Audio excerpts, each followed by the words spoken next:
Safety is the focus this morning along the Rose Parade Now route in Pasadena. Yeah, authorities are keeping a close eye on what's happening in New Orleans, but also making sure people are safe here. Let's go to KCON News reporter Cara Fincham live, where the floats are starting to roll in 1 hour. Cara, first off, I want to talk about Pasadena Police. You spoke with the police chief. What can you tell us what he had to say? Yeah, he is actually joining us here now. This is, of course, a great time of celebration and joy for the city, but heartfelt condolences, I know, being expressed by the Tournament of Houses in your department. What have you learned this morning, and how is that affecting plans for this parade today?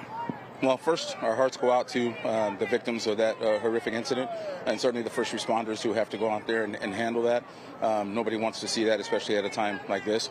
But from us, the impact on us is we don't have all the details, but we have implemented stringent safety enforcement here within the city of Pasadena. This is an event that we do every year.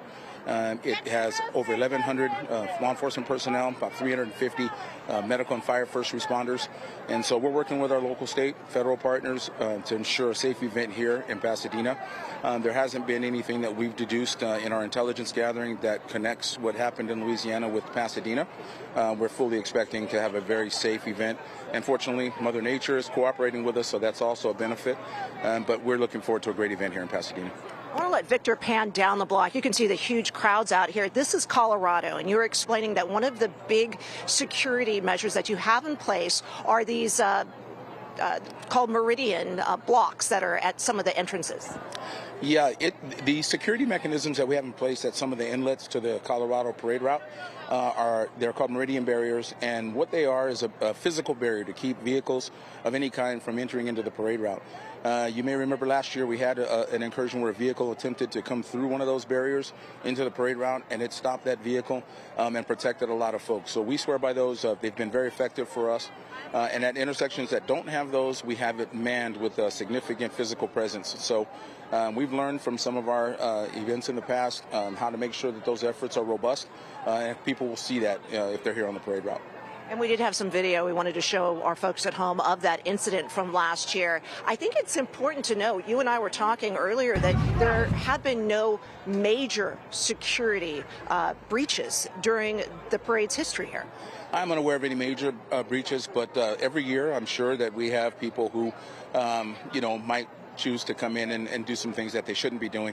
But we react to those things. We pay attention to the after action and try to make sure we learn, especially from our perimeter and security presence.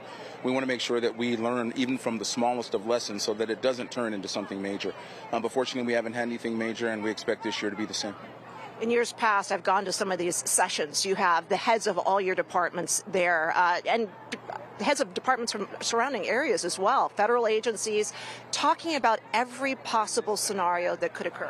Well, as you can imagine, with any event that has upwards of 750,000 people in one place, trending towards 1 million people in one place at any one time, and the other events associated with this, that security is a primary factor. So to secure an area this large, both the airspace, the ground space, certainly the curtilage around this event, it's very, very important that we interact with all of our federal partners, our state, local, certainly our county partners. You'll see plenty of those around today.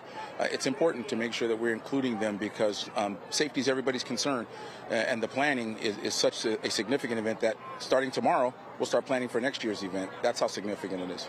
Chief, thank you so much for your time here this morning. We know you're on the job this morning, so we'll let you get back to it. We want to toss things now over to Elise, who is at the other end of today's parade route.